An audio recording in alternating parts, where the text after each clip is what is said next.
So, Ragiroth do. Ragiroth Enterprises. How's it going, everybody? Rich from Ragiroth Enterprises here with another Fire Emblem Warriors update. There was a new Nintendo Direct yesterday. It had some pretty cool news, new info on Mario Odyssey, Pokemon Ultra Sun and Ultra Moon. You know, that could have been better, but some cool Xenoblade Chronicles 2 news. Thankfully, a release date. But I think probably maybe the coolest and most shocking, at least for a lot of us, was the Fire Emblem Warriors announcement. Now, we weren't sure if there was going to be an announcement on this, purely because they said there's going to be a lot at Tokyo Game Show, but there was, and it was pretty friggin' cool, and something definitely unexpected that people did not see coming with how things were going. It was Lyn from Fire Emblem 7 or Fire Emblem Blazing Sword, from the Game Boy Advance. This is the first game that probably a lot of us played for Fire Emblem, since it's the first one that came to America, and then Lyn being the character you start out with, which is pretty cool. Now, she wasn't my top choice from characters that aren't from Awakening, Shadow Dragon, and Fates. I would much prefer Hector, Roy, Ike, Ephraim, or maybe Ella would, even though I think if we were to have Ella would, it would probably just better off being Roy. But she's still very cool and definitely something different and refreshing. I know back then, way back when, they said the roster would be mostly from Fates, Shadow Dragon, and Awakening.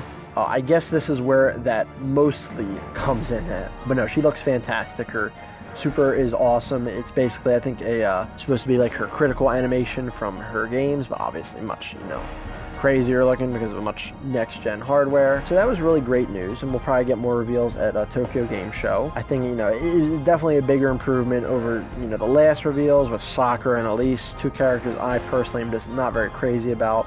And, while obviously, I liked a lot of the reveals we got on the last trailer talk I did with Josh and Steve, Lyn is at least a little less expected, which shakes it up a bit more. But also some other crazy news is that in the European trailer, they kind of accidentally possibly leaked two other characters. One is Kaeda, or Shida, I'm not really sure how to pronounce her name, Marth's, I guess, love interest or wife from Shadow Dragon. Character I'm not really that crazy about, but I guess I kind of expect her in. And I guess her model does look neat. Maybe I'll change my mind when I see her gameplay. But some really big news for me is that if you look closely behind Marth, you can see what looks like to be Navarre's torso and some of his hair. And this is really good for me because Navarre is like my favorite character from Shadow Dragon. And if you remember from the trailer talk, I did mention that he was a character I really wanted.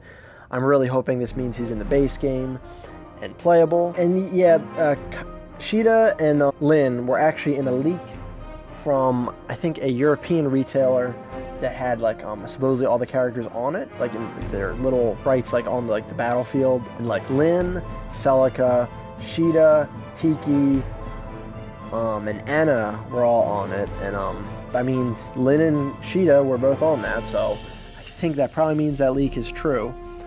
It's just strange that Navarre wasn't on it, which hopefully leads a lot of us to believe that there's more characters than just that, and maybe he's a secret character along with hopefully Tharja that maybe you unlock in history mode or something like that.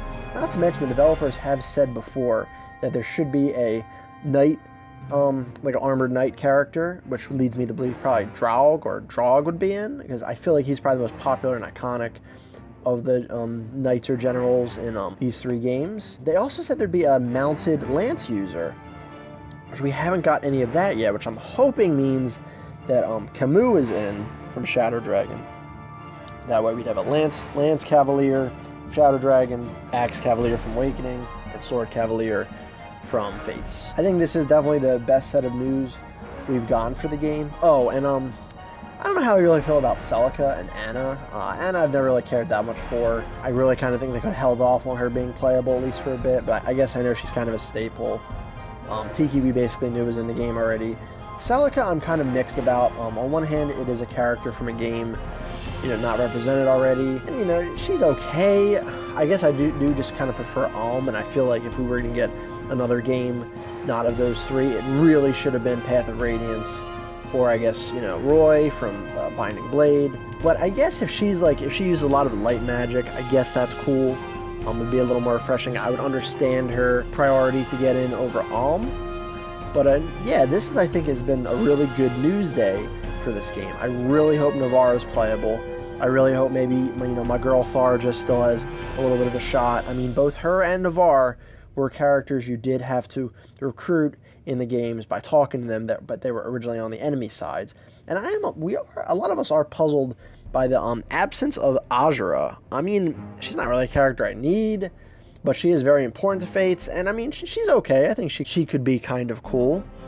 I mean, I like her a lot more than like Sakura, Elise, or Rowan and the two twins that are the avatars of the game, whatever. So I could maybe see her being a secret character. Maybe this game they just, kind of put her to the sidelines. Yeah, let me know what you think in the comments below. I've been excited for this game, but I think this has kind of, increased my hype a little bit more, especially if we get some confirmation on Navarre. Don't forget to check out Marketing Arts channel in the description below.